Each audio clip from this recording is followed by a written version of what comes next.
بسم اللہ الرحمن الرحیم۔ السلام علیکم ناظرین، اشفاق احمد کے زاویہ کے بہترین واقعات کے ساتھ ایک عمدہ واقعہ۔ عامر ایک انتہائی غریب شخص تھا جس کے گھر میں مفلسی اور بھوک نے ڈھیرے ڈھال رکھے تھے۔ ایک مزدور شخص جو اپنے دہاڑی سے بیوی بچوں کا پیٹ پالنے کے ساتھ ساتھ بوڑھا اور والدین کی بیماری سے بھی لڑ رہا تھا۔ محنت عامر کی وہ خوبی تھی جو اسے معذور ہونے کے باوجود کئی لوگوں سے منفرد کرتی تھی۔ اپنے کام کو احسن طریقے سے کرنا بھی بڑے لوگوں کی خوبی ہے، اور یہ بڑے لوگ مزدور، ڈرائیور وغیرہ کوئی بھی ہو سکتے ہیں۔ عام طور پر مزدور طبقہ اپنا کام ایمانداری سے نہیں بلکہ مجبوری میں کرتا ہے۔ ٹھیکیدار یا مالک کے مکان کی موجودگی میں کام کرتے ہیں اور ان کی غیر موجودگی میں آرام سے بیٹھ جانے یا وقت ضائع کرنے کو ترجیح دیتے ہیں۔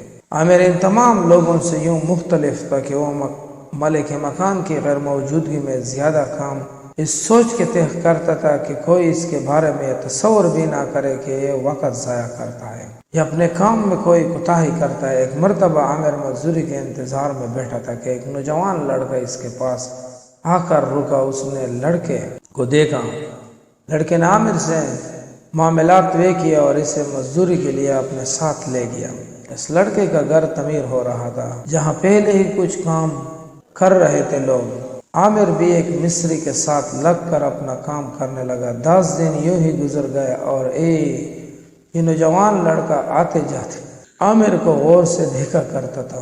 اس سے پہلے کبھی کسی مزدور کو اتنی محنت، ایمانداری اور احسن طریقے سے کام کرتے نہیں دیکھا تھا۔ حیران کن بات یہ تھی، باقی مزدور 5 بجے سے پہلے ہی کپڑے تبدیل کر کے آرام سے بیٹھ جاتے تھے، لیکن عامر 5 بجے کے بعد ہی کپڑے تبدیل کرتا تھا اور کچھ دیر دیواروں، فرش اور زیر تعمیر کام کا جائزہ لینے میں مصروف رہا۔ کچھ دن کے بعد اس نوجوان مالک مکان نے ایک مستری کو اپنے پاس بلایا اور کہا، تم عامر کو مستری بنا سکتے ہو؟ یہ انتہا کا محنتی اور ایماندار شخص ہے۔ میں چاہتا ہوں یہ جلد سے جلد مستری بن جائے، آمدن بھی زیادہ ہو جائے گی اور درجہ بھی۔ اگر تم ایسا کر دو تو میں تمہیں بھی اضافی رقم دوں گا۔ میرے ہی گھر سے شروعات کرو اور عامر کے ہاتھ سے کام کرواؤ۔ کوئی اونچ نیچ ہو جائے یا کوئی دیوار ٹیڑھی ہو جائے تو کوئی مسئلہ نہیں ہے۔ مستری نے اس وقت عامر کو بلوایا اور کہا کہ کل سے مستری والا سامان لے کر آنا، تمہیں اب مستری بنانا ہے۔ یہ بات سن کر عامر کے چہرے پر بلا کی خوشی اور سکون تھا۔ اگلے ہی دن عامر سارا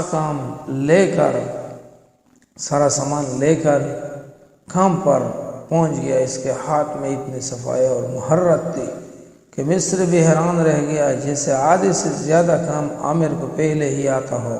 اسی مکان کی تعمیر کے تجربات اور ایمانداری، محنت اور لگن کے باعث عامر مستری بن گیا۔ اس تعمیر کے اختتامی مراحل میں عامر نے بحیثیت مستری حصہ لیا اور اجرت بھی استاد والی حاصل کی۔ ٹھیک 2 سال بعد عامر ٹھیکیدار بن گیا۔ اس وقت سٹیبل ہے۔ ماشاءاللہ اس کہانی میں محنت کا پھل موجود ہے۔ اللہ تعالیٰ محنت کرنے والوں کا دوست ہے اور دوستی نبھانا خوب جانتا ہے۔ یہاں مالک مکان کو وسیلہ بنا کر اللہ تعالیٰ نے عامر کے لیے کیسے راستے ہموار اور منزل آسان بنا دی۔ مالک مکان بھی کوئی اللہ والا شخص ہی تھا جو دوسروں کو سکھاتا ہے۔ اللہ تعالیٰ اس کی روزی میں خود برکت کرتا ہے۔ جو دوسروں کی فکر کرتا ہے، بے سہارا لوگوں کے معاشرے میں اللہ تعالیٰ اس کو کبھی بے سہارا نہیں چھوڑتا۔ ہمیں بھی چاہیے جس پیشے سے منسلک ہو اس کی ضرور قدر کرنی چاہیے اور مزدوروں کی بھی۔